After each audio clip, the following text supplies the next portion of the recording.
Hello, welcome to Colorado Dragon Boat Film Festival Q&A. I am honored today to have the filmmaker for the 3-Day Nun. Lava is here. Thank you so much for joining us. I would love to start us off by just having you go ahead and introduce yourself and kind of giving us a little bit of background on the film. Okay, great. Hi, Sawadika, Chanchit Lavaka. My name is Lava. I'm first generation Thai Isan, and my film, The 3-Day Nun, is a short documentary about my experience about a year ago with my family, where they had me do a traditional type of nun experience that my family's done for generations. Wonderful. Yes. And the short film is absolutely amazing. It's so beautifully done. What was the motivation behind the creation of the film?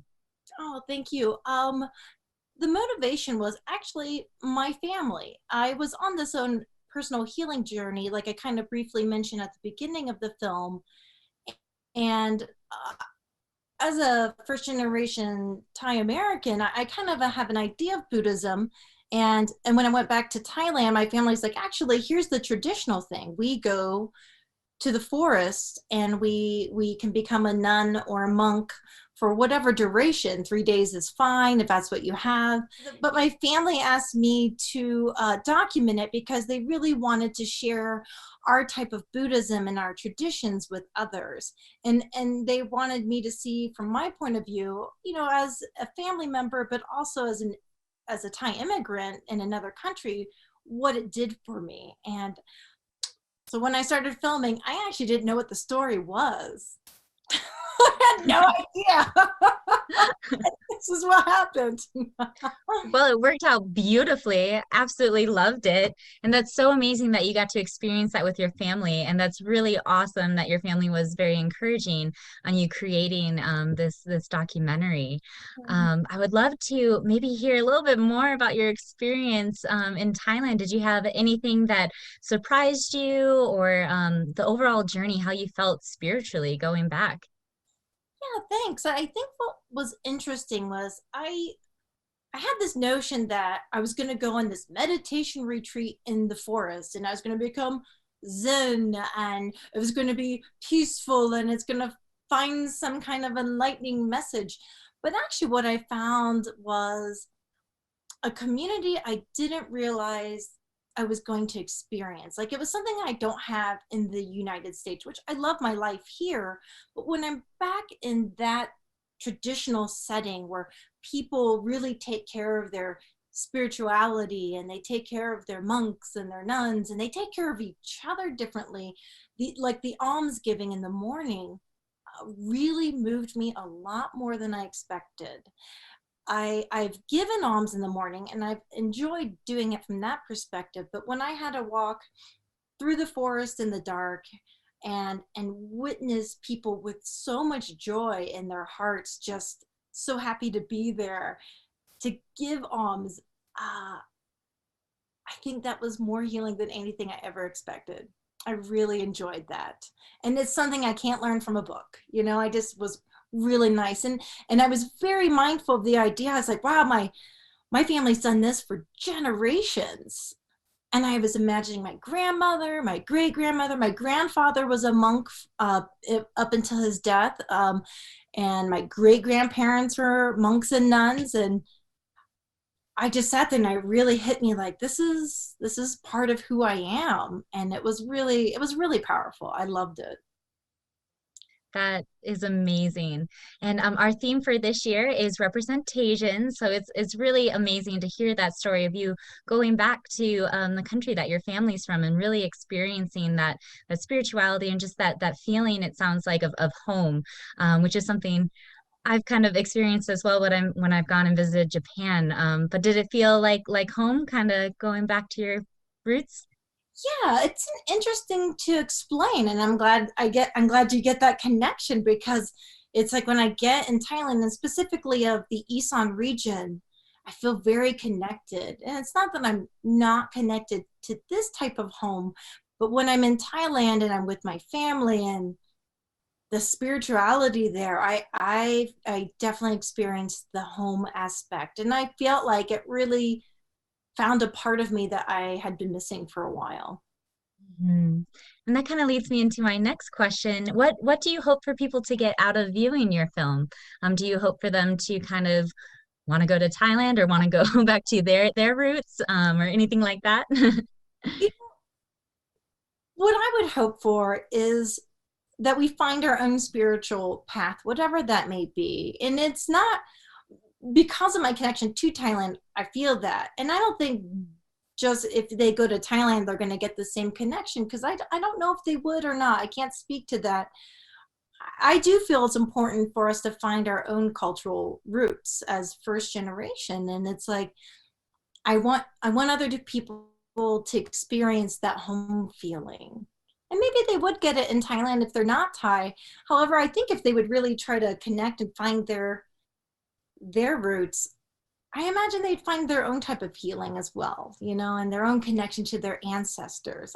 I am a believer in our ancestors are with us. Like that's what my altar is here as is that they're waiting for us in a weird way, and back in our motherland, like you've gone overseas and journeyed, and they welcome us back when we come back home.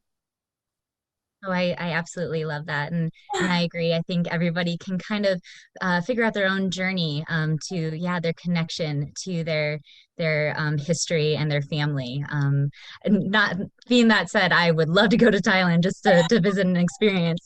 But yes, I think it's very different going back to your own roots and just having that experience.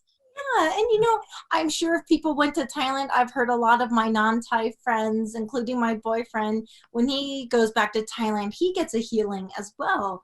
I mean, I am a bit biased. I do feel the ancient type of spirituality there. And maybe other people do too. And I would hope that, because we are open to even non-Thai people experiencing Theravada Buddhism. It's like it's for everybody. It is truly for everybody if they're very interested and authentically want to give it a chance.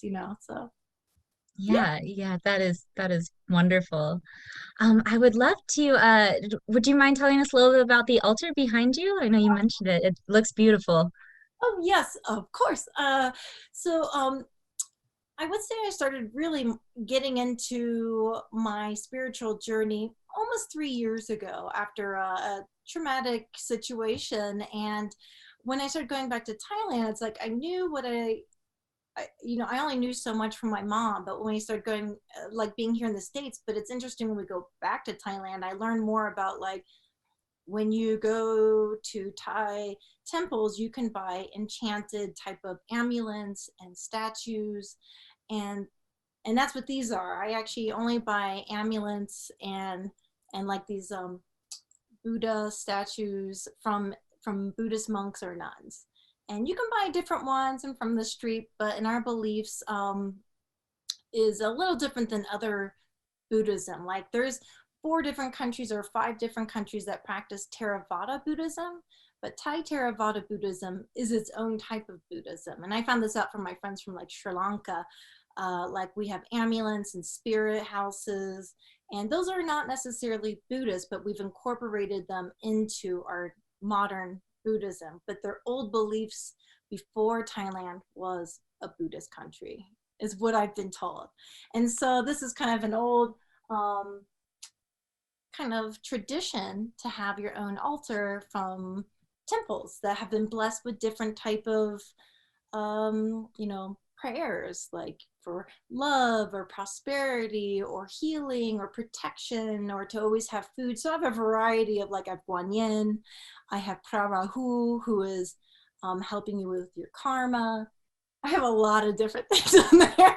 My mom says I might have too many. I really love my temple. So these are all from Thailand, from different times I've been there. Well, it is absolutely beautiful. Thank you for sharing. I would love to chat more about just the spirituality of the film, but also just the production of the film. So what is your background when it comes to filmmaking? Oh, so I've been in the film industry for about 18 years now, and I've done a variety of different type of jobs. I started off initially as an actor. And I realized I really wanted to be a storyteller. So after 5 years of acting in commercials, I decided to go behind the camera and start learning basically my own type of film school. I learned in different production offices how to put together films. I worked in casting. And then I started becoming friends with camera operators and asking them questions because I didn't have time to go back to film school or the money. And I just kind of learned on the job, how do you make a film? And after I decided to start doing my type of spiritual journey, I really owned up that I want to be a writer, director, producer, and I'm just going to pick up my camera and film. So I had very basic equipment in Thailand just because I'm traveling, and I'm self-taught, basically not just on the job, but like a lot of the stuff you see on the 3-Day Nun is just stuff I learned from YouTube, how to film, with a basic DSLR. And then I also used like this gimbal that made my iPhone into like a 4K quality.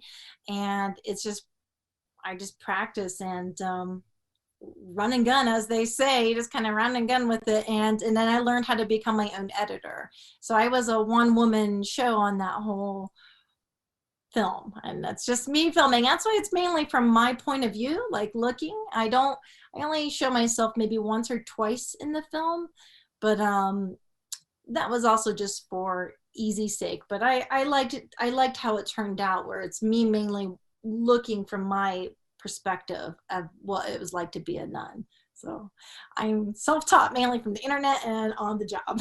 That is absolutely amazing. And the film, I love the point of view. I think it just really brings the audience into it even more. And it's Okay. just so amazing that you are self-taught. It looks obviously it's very professional. So congratulations. You are a very good teacher and learner, teacher and student. Do you have any advice for young people who want to grow up and become a filmmaker, but might not necessarily have the chance to get that education or anything like that? We live in a great time to become a filmmaker. We are sold very inexpensive things you can do on your own. There's actually a great way to make tons of different films. And I feel like if you're like, oh, I need to save up to get a camera, actually see what you can do with what you have. That's what I try to challenge myself, because if we hold on too much wanting everything to be a perfect production, having a grip, having the perfect DP, having the perfect lighting, if you don't have that stuff, then create something that with what you do have. That way you actually make it, versus holding on to perfection and having everything just right. You may end up having too many reasons of why you never get started. I say just get started and just learn how to tell a story. To me, it's like study storytelling, and also know you don't have to follow the exact formula of film school. What I think we're learning now, it's like we want a variety of diverse storytellers, and it's like we want to be able to tell stories the way our communities talk, and it's like we don't all tell stories the same. And you'll find that you can make the best project in the world and people won't like it, but you can make the worst project in the world and have fans. And my point is that just make it, because you're going to reach somebody that really values what you've created. You end up finding that you're going to find people who won't like it and people who will like it, and just accept that from the beginning. Just make your projects. We need more storytellers, I think. Oh, I absolutely love that. And I think you're right. Yes, just take the steps and do it. And people are gonna love it. They're like you said, people might not as well, but it's a story that's being told. And right now we need more storytellings from a diverse background of people and from different ways of film. So from an iPhone, from your friend filming you, that kind of stuff. So thank you. That's great advice. And I know I could talk to you forever, but we're a little limited on time. So the last question I would like to ask is just what can we expect next from you? Are you working on anything right now? I am. I am going to be creating a short film later this month. It is inspired by a true story that I read online. I started getting very interested in the history of Asian immigrants to this country, and I used to be in casting for like westerns, and on the westerns they're like, well, everybody is Caucasian, and I'm like, that can't be true. And so I started doing my own type of history, like there had to be diversity at one point. When did Asians come over? And I stumbled into a story from the 1800s of a Chinese woman who dressed up like a man. And back then, almost 90% of Chinese women were forced into prostitution.